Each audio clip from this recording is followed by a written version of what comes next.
The Houston Texans add depth to their secondary group, and how has Juice Scruggs impacted the Houston Texans offensive line in his first two games? You are Locked On Texans, your daily Houston Texans podcast, part of the Locked On Podcast Network, your team every day.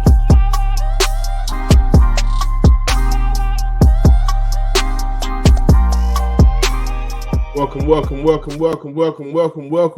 Locked On Texans fans, listeners, and viewers to this Wednesday's episode of the Locked On Texans podcast, a part of the Locked On Podcast Network. Y'all know we are your team every day. To all of our first-time listeners and viewers out there, thank you for stopping by. Please be sure to subscribe, like, and comment to the Locked On Texans podcast on YouTube and wherever you get your podcasts. And to our returning listeners lending your ear for another episode, thank you for stopping by once again as we continue to talk Texans. I'm your football analyst, Johnson Sports Guy Hickman, and of course, as always, Sports Illustrated's own Texans Credential Media member behind the scenes in front of the camera, Cody Davis. And we are looking at how Trevor Lawrence's injury impacts the Houston Texans' chances to win the division.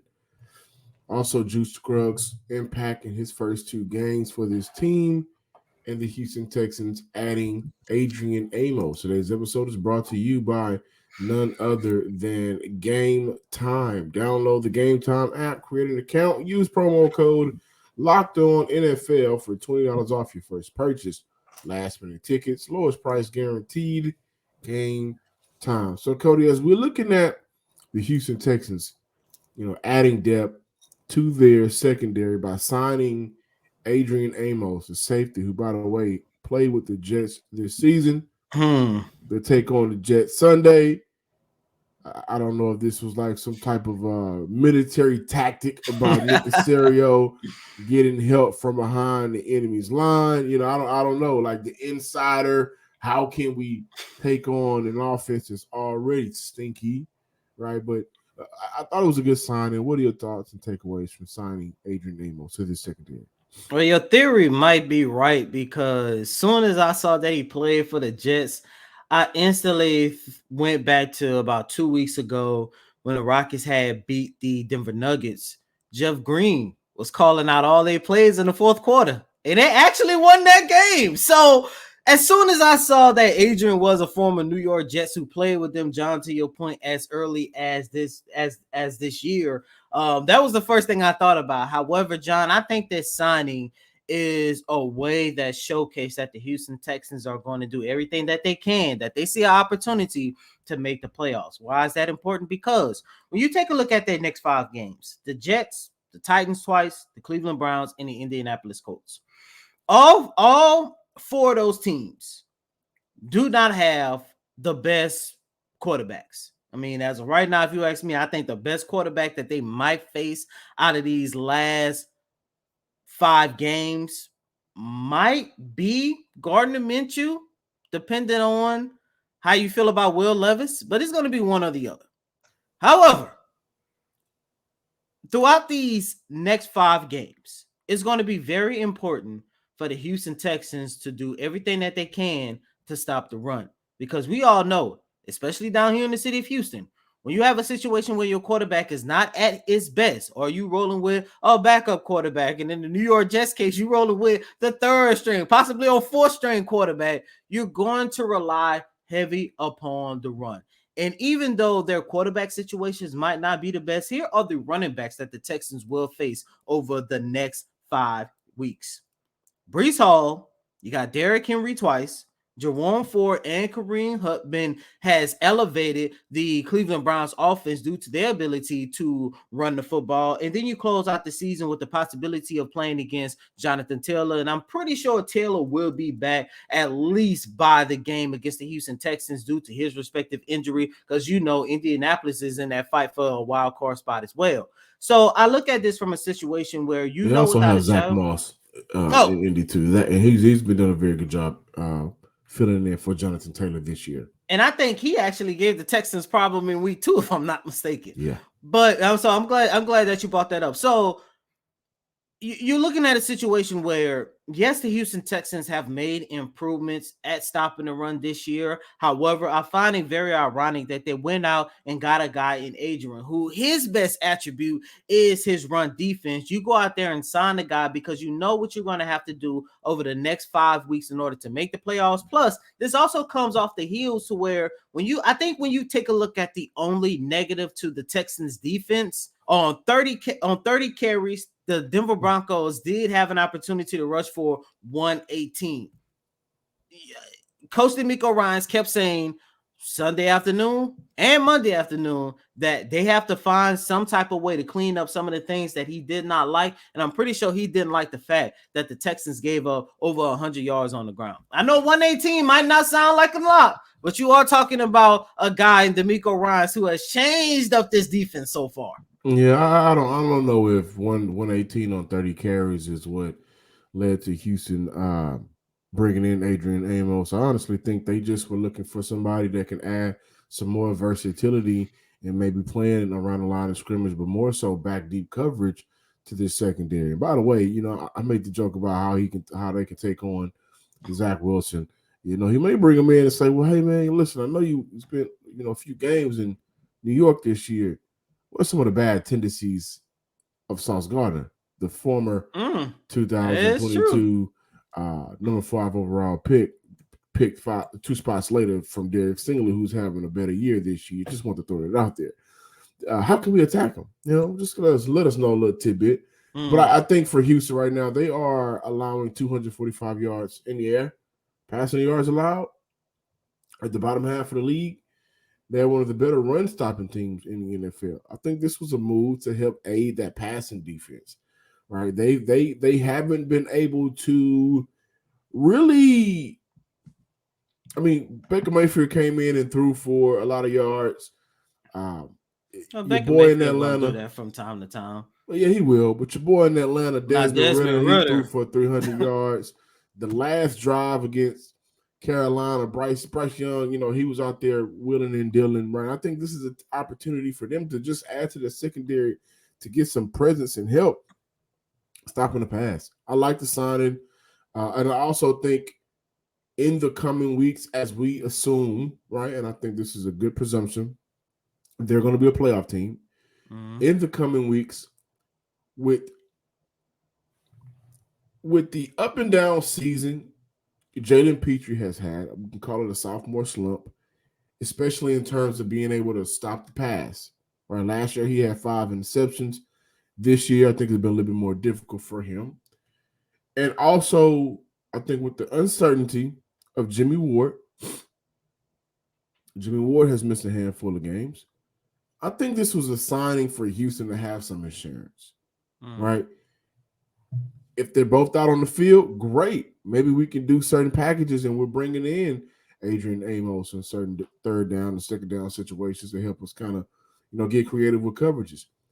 But if this is one of those moments where Jimmy Ward is out due to an injury, we have a veteran that we can put in. Adrian Amos has a lot of experience in the NFL. And not only does he have a lot of experience, he has a lot of experience playing free safety, lining up in the slot, down in the box. So he can do a lot for defense. Very versatile type of guy. Adrian Amos is actually one of my favorite players. I know this is not real, but one of my favorite players to sign on Madden on a defense. Because you can do a lot with Adrian Amos, honestly. Right, but if Jimmy Ward isn't back there because of an injury or whatever the case is, and he's a guy that's also up in age, we can bring in the vet on the field to give us maybe some of the same presence. Or if this is one of those moments where Jalen Petrie is struggling back in coverage, well, this is an opportunity where we can send in Adrian Amos again, a veteran who has played strong in free safety and just kind of knows a little bit more the ins and outs of this NFL. Going up against some pretty mediocre quarterbacks. However, teams, especially Cleveland, especially Indy, even your guys up in Tennessee, they're going to try to do whatever they can to schematically give their quarterbacks the best opportunity to win the game. And I just really think this is an opportunity for Houston to kind of just strengthen up that secondary and help in the next 5 games, maybe go from 245 allowed, maybe 230, right? It's all about small wins. And I like this signing because this could possibly give Houston what they need heading into this playoff race. Welcome back, Locked On Texans listeners and viewers, to this Wednesday installment of the Locked On Texans podcast. As Houston makes this playoff push, I don't think we can praise the coaching of offensive line coach Chris Strouser enough. I think of all of the ups and downs of the season, I don't know a coach that has experienced more on this coaching staff than Chris Strouser. Quisenberry goes down, Juice goes down, Howard goes down. You got Laramie miss a couple of games. Just a lot of ins and outs for this offensive line. But they finally get rookie Juice Scruggs back, playing him at left guard, not at center. And, Sunday, I had an opportunity to talk to him, guys, and this is what he had to say. For this to be your first NFL start, we know how the ups and downs of the season has been for the offensive line unit. How would you kind of grade yourself, and how would you look forward to kind of preparing yourself for the next game? Me personally, it wasn't up to my standard. Had a lot of one-on-ones. I got to do better in the run game, get more drive. But as a whole, I thought we played better than last week for sure. But still, CJ, he getting hit way too much. As a unit, how are you guys kind of trying to take on some of those D-tackle stunts? Yeah. And the pressure that was coming up front from their front seven for Broncos? Yeah, it's not easy. As you can see across the league, everybody deals with it. But you got to get it done. And we've been working on it in practice, and it's just something we got to be on the same page, 5 working as one. And I just think we got better today, and I just think we just need to keep taking that step forward. Another question, as a unit, what are you guys kind of looking forward to close out the next 5 games? Yeah, we just looking forward to coming in, working every day, getting better, grinding, and just stacking them one by one, taking each game one by one. In 5 words, can you describe how did it feel to make the playoffs in your first year for a franchise that hasn't made the playoffs in 3 seasons? I got one word: unbelievable. Just to come in, like you said, been some down years here for sure. Just to come in first year and make the playoffs, that'd be special. But making the playoffs isn't our end goal. So I know that's what we got to do, but we have an end goal in head, and that's what we're working for. Ladies and gentlemen, that was your rookie left guard / center, and I think Houston may look to put him back in center at some point in his career, maybe next year. But right now they definitely next year. Yeah, right now they definitely need that help over at their left guard position. One of my takeaways, maybe the biggest, was just him saying, I didn't have the type of game that I wanted to have, right? And this is a young man that has high expectations for himself, rightfully so. But I do want to mention, Cody and listeners, before I pass it off to you, in his first game where he was kind of rushed in or thrown into the fire due to the unfortunate injury of Titus Howard, he allowed 3 pressures that game. This game, he only allowed 1. And I thought that I saw the real potential for Houston in terms of being able to run block with Juice Scruggs on the field, honestly. And this is, again, no dig at Titus Howard, speedy recovery. But the fact remains is he is the better run blocker, especially at that position, at that spot, at the left guard spot. Had a pancake Sunday, completely just flatlined the guy. And that's 300 and something pounds that's falling on top of you. That's like me falling on Cody. It's not going to be any good. And so I thought that he did a very good job of establishing himself in his first start. Yes, there's some things he can clean up on. But overall, I look at this. I wonder how Houston is going to look at Jared Patterson, Kenyon Green, and Juice Scruggs next year. Now, Kenyon Green for sure is the left guard, right? No doubt about it. He's not. No. What I'm saying, he between Patterson and Scruggs, they're interchangeable in and out at the center position. Compared to Kenyon Green, he's for sure a guard. But I wonder for that position, because Houston already extended Shaq Mason. How will Houston go about that center and left guard position next year? Because if Juice Scruggs closes out this year, like I think he will, gradually getting better, gradually becoming more of a force, and he's coming up against some games where you look at the New York Jets this Sunday. You got Quentin Williams. They got a tough D line up there. The Cleveland Browns have a tough D line unit. Jeffrey Simmons right now is suffering from an injury. I'm not sure if he'll be available for when the Texans play them. But also Indy. Indy's a top 4 or 5 sack team right now. Quiddy Pay and them boys and Buckner and them boys, man, they are doing a very good job of finishing our plays. And so this is like his version of going up, the last year's gauntlet for Kenyon Green. This is his version of that. And I look at how will he respond. Last year, we know how bad it was for Kenyon Green. He was rookie going up against grown men. That Washington game was hard to watch, especially if you were there in person. It was hard to watch, and especially if you couldn't refund or get no tickets refunded. It was just you were there.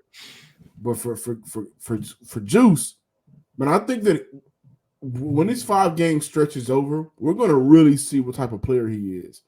And to his own words, this is not the game that I wanted to have. And I think because he holds himself to a higher standard, a guy that can play inside at the center or, inside at the guard position, but because he has that experience, which is something Nick Caserio talked about on 16 Radio, like they brought guys in, whether it was through the draft, maybe in free agency, but mainly when you look at the rookie label, these guys have multiple years of football under their belt before they get to the highest level of football, the NFL. But you got a head coach, rookie head coach. That's just a label. Nick Caserio called him one of the best football people in the sport, in the business right now.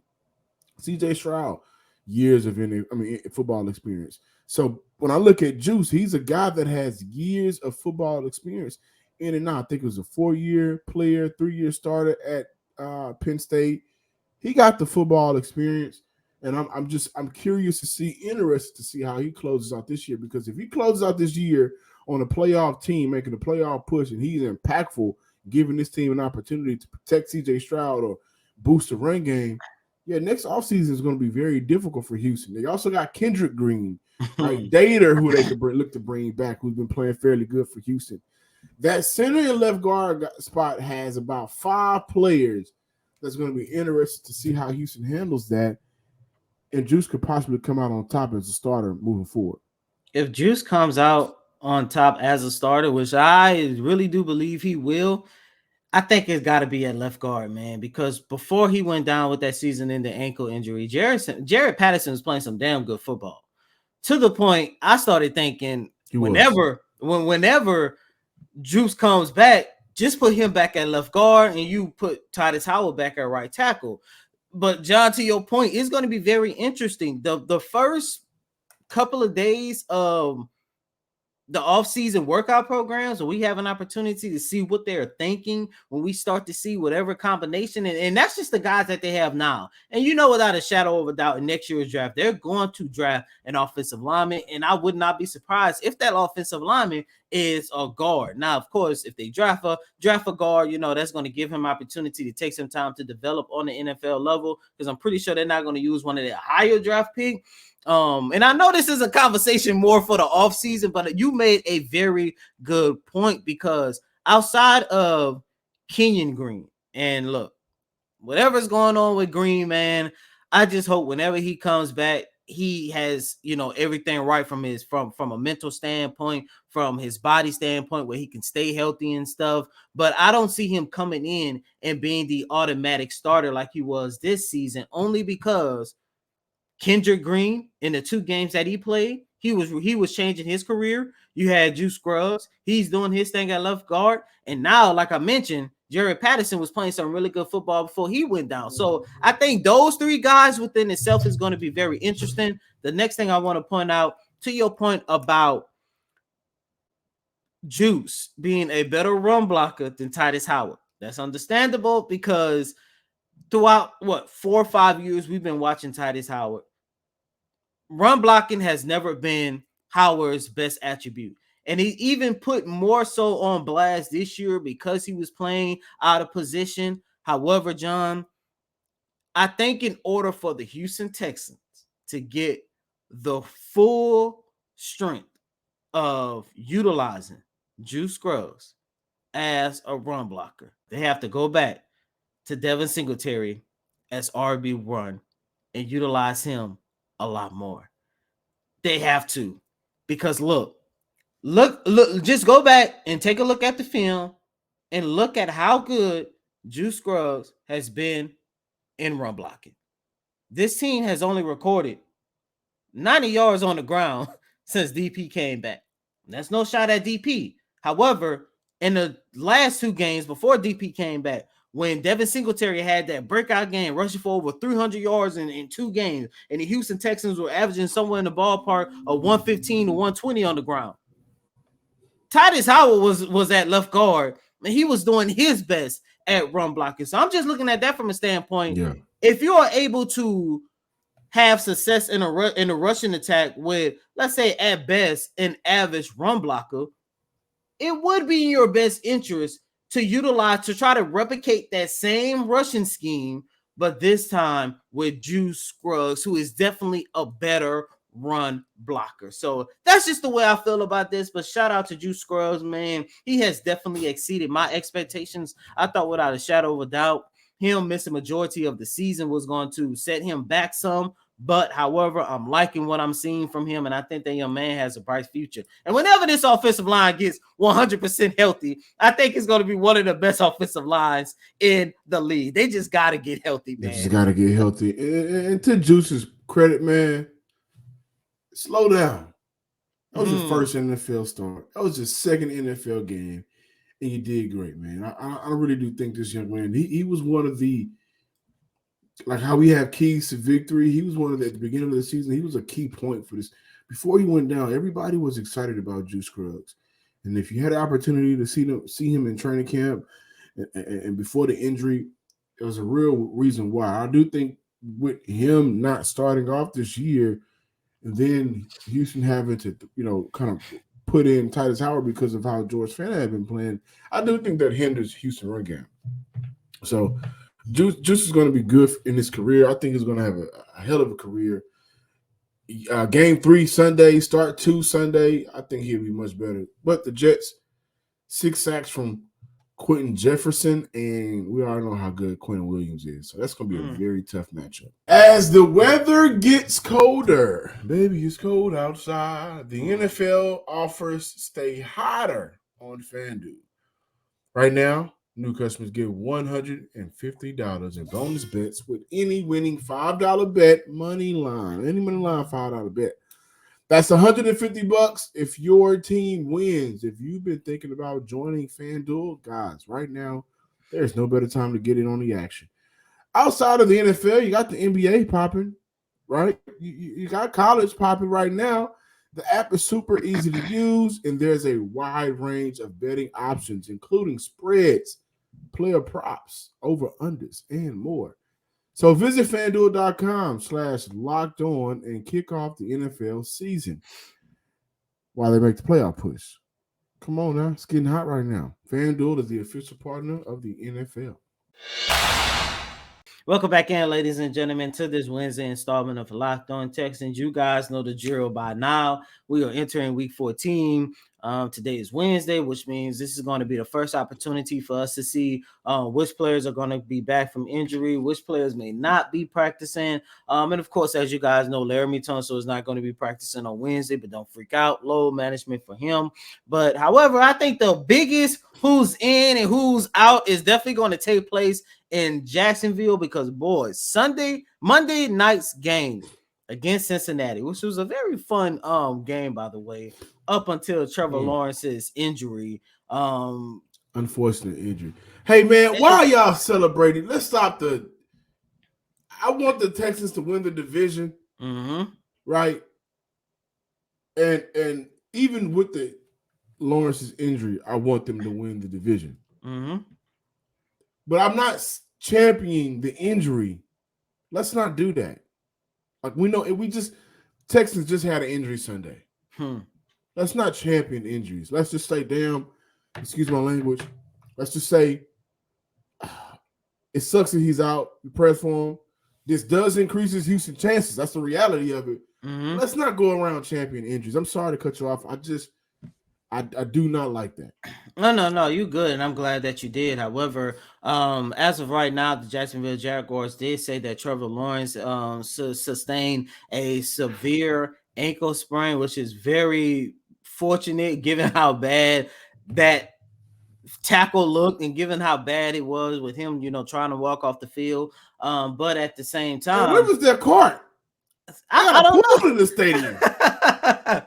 I have no idea. But at the same time, you also got to take a look at the fact that Christian Kirk, one of the top wide receivers, is basically going to be out for some time with an injury. I can't remember what injury he has, but Jacksonville is going through a bit of an injury bug as of right now. And John, to your point, it does impact the Houston Texans' chances of making a postseason. We are not championing these injuries because you guys know, I don't think no team in the NFL has dealt with a gauntlet of injuries like the Texans, especially with the loss of Tank Dell on Sunday. That's definitely going to hurt this team. However, John, the reality of the situation, you have to play the guys that's in front of you.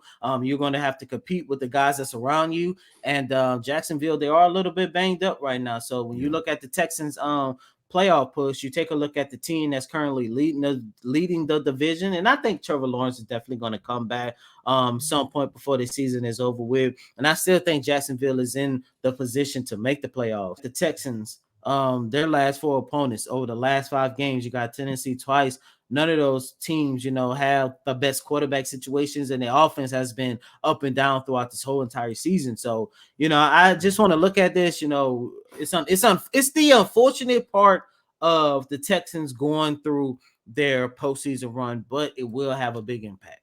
Yeah, and if you look at right now, the AFC South is 8-4 team in Jacksonville, 75 Indy, 75 Houston.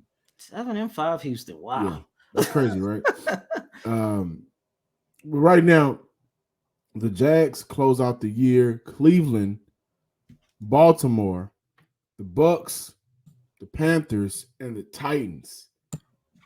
That 5 games, the Baltimore and the Bucks and the Titans, mainly Baltimore. I'm gonna just go with Baltimore and Bucks. The Houston Texans beat the Bucks. They lost to the Baltimore Ravens, and so I think those 2 games are going to be very important for Houston, for the Jags to lose. Again, this is a real shot for Houston.